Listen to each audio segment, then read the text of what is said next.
On March 13th, the Friendly Home had first staff positive. Everything has changed in how we live, how we communicate, how we get close to people, but nothing has changed with what we call Team Friendly.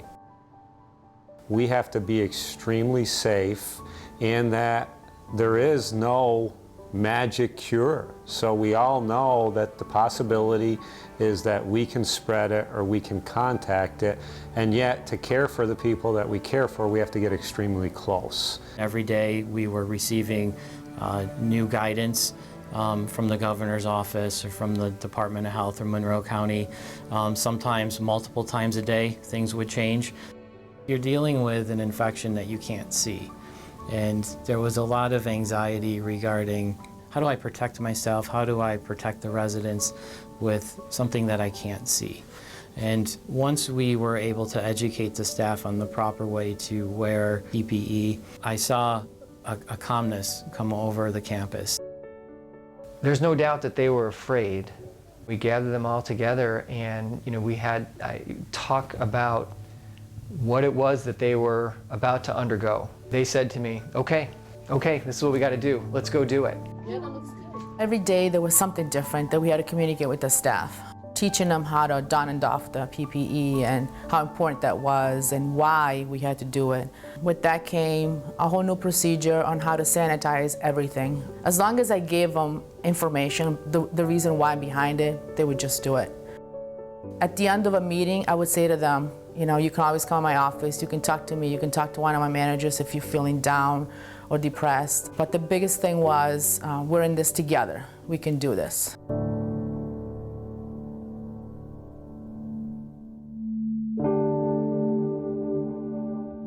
Our residents' safety comes first. But when you think about a mask and a shield and communication, we struggled because they can't hear, they can't understand.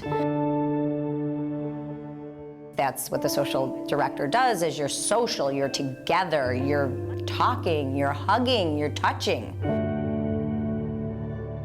The residents had to be in their room, eat in their room, activities in their room. We kind of just halted our programming.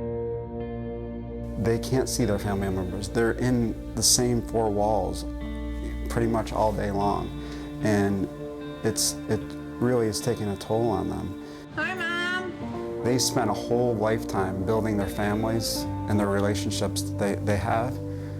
And some of them are 90 years old and they can't see their family members. So that's what motivates me to go to work every day, to be there for them, to be the visitor they need, to be the person they can hug when they can't hug their family.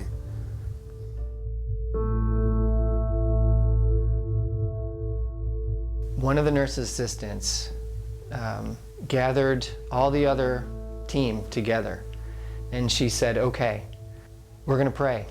We're going to do this, but we're going to pray, and we're going to pray every day for the safety of the people that we're entrusted to care for, and they did. Some of the staff members, they would go back there, they were afraid. They didn't want to take COVID home to their families and want to, risk their own lives too, but they did so because they knew it was the right thing to do. It was what we should be doing as healthcare workers. When staff came down with COVID, of course, we don't know who, we don't know where. We just know that, it's hit our unit, somebody, got infected with this horrible pandemic, and we had to start using our universal precautions and diligent on hand washing. There's always that fear, there's always some anxiety, but it's something that you can't really let take over, at least for me personally. I had my training and relied on that and did everything I could not to get sick myself. I've been a nurse for 22 years, and I've never seen anything like this in 22 years. I'm sorry, it was just really, really sad and really hard, and we just wanted to make sure that we were the ones that were caring for them through the whole thing, no matter what happened. I just keep thinking about how difficult it's going to be for a lot of the members. You know, the friendships that they had aren't there anymore because some of the people have passed away. It's going to be hard on a lot of people. I worked with the very first member that came down with COVID. I was like, I just was so hopeful that she was going to recover. I was like, she's going to recover. She's going to be our miracle case. And then she passed away, and I cried. I think it was really amazing that a lot of the people that were back on the COVID wing did recover. And, you know, I have to give that to the staff that took care of the members. You know, it took all of us to, you know, help them out to get to where they couldn't come off the COVID neighborhood and live their life normally again. And that was something, you know, incredible to see people come off there and just be healthy and active again. Yeah.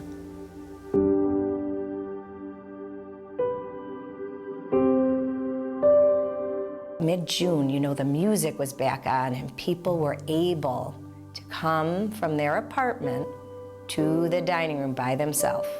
Life was back. I feel like I may have cried because when you see residents interacting and with each other or seeing their friends that they haven't seen in a long time, it was just a feeling that they're family. I know we're gonna get through this, you know, and when we get through it, we're gonna be stronger.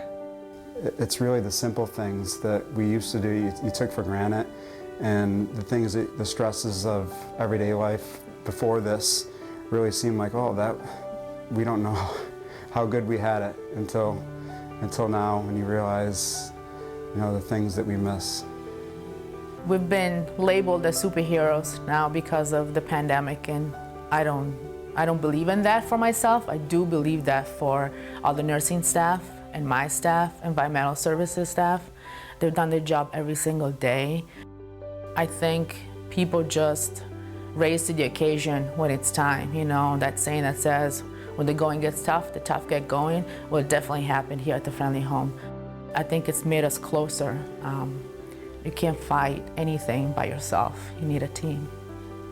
I think our new normal is to really fall back on what we've done for 171 years, which is how can we be great? We know the world's going to change, and it'll change again.